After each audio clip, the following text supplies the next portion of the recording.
Right now, we're going to go through the STEPLE analysis by identifying the macro-environmental factors that affect Nautilus. The specific areas that we're going to talk about are social, cultural, technological, economic, political, legal, which we've merged into one category, and environmental. First up, we're going to talk about the social cultural factors. We've identified several key social cultural factors that provide opportunity for our business.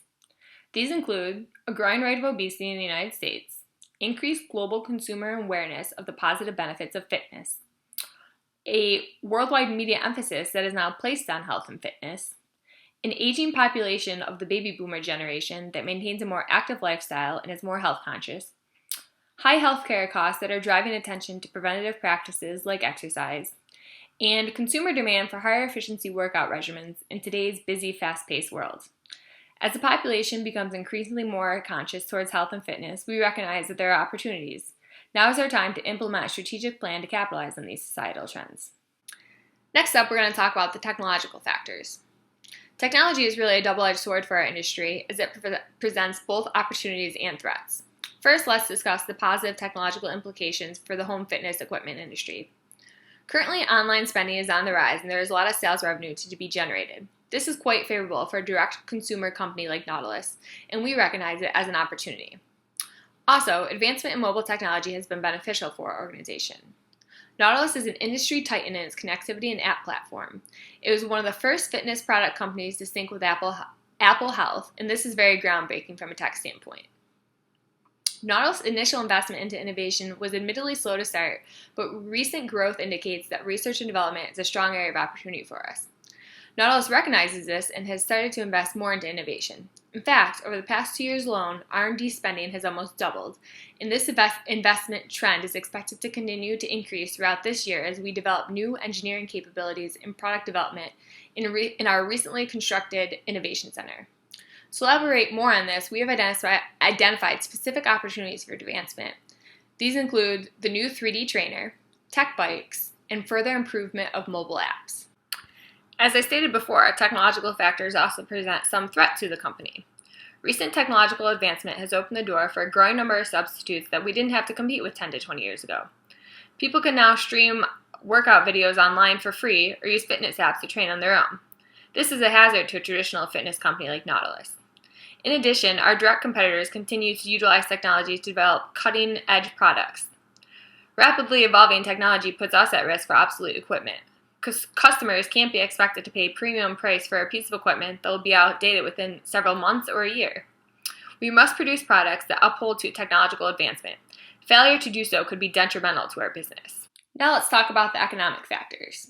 The economic factors at play include global expansion, performance of the US dollar and other foreign currencies, the shrinking American middle class, and credit financing. Nautilus currently maintains a presence in the world market, and it recently broadened its global footprint with the acquisition of Octane Fitness. Octane is an international fitness equipment company that specializes in cardiovascular machines with no impact or low impact.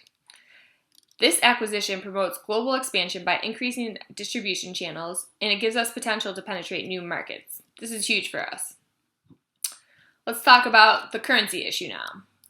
Since 2011, the American dollar has strengthened 26% against the euro and 44% against Japanese yen. This factor has dual implications for our business. Americans are now more apt to spend with a well-performing dollar, but it stifles foreign revenues for multinational companies like Nautilus. And despite the steady dollar performance, the American middle class continues to shrink and has less of a disposable income. This poses a threat to a company that is focused on producing premium products. A substantial share of our direct sales is financed by third-party creditors. Reductions in consumer lending and high interest rates could strain the financial means of our customers. Third-party financing boosts our revenues, but is a risk that could have damaging effects on our sales, cash flows, and overall financial position. Now we're going to talk about the political legal factors, which we've merged into one category. The political legal factors that we've identified are governmental tax, trading, and consumer protection regulations, as well as patent issues. Nautilus is subject to penalties if we do not follow the regulations and restrictions imposed by the Federal Trade Commission, Securities Exchange Commission, Consumer Financial Protection Bureau, and the Consumer Product Safety Commission. Failure to do so could result in hefty fines and a disturbance of business. This would not be good for us.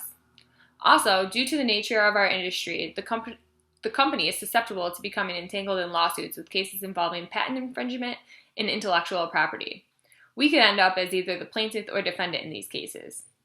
This is a huge threat because litigation on either side is expensive and very disruptive to business activities. We must avoid these kind of cases at all costs. And finally, we're going to talk about the environmental factors. Although the environmental factors do not have an extraordinary impact on our daily business, Nautilus must comply with the regulations of the U.S. Environmental Protection Agency, Occupational Safety, Health Administration, and other federal agencies to avoid penalty and disruption of operations. The company must adhere to several laws, including the Toxic Substances Control Act, Resource Conservation and Recovery Act, Clean Air Act, Clean Water Act, and Safe Drinking Water Act.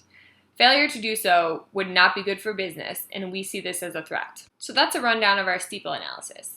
In the next section, we will identify the opportunities and threats that we deem most critical in our external factors analysis summary.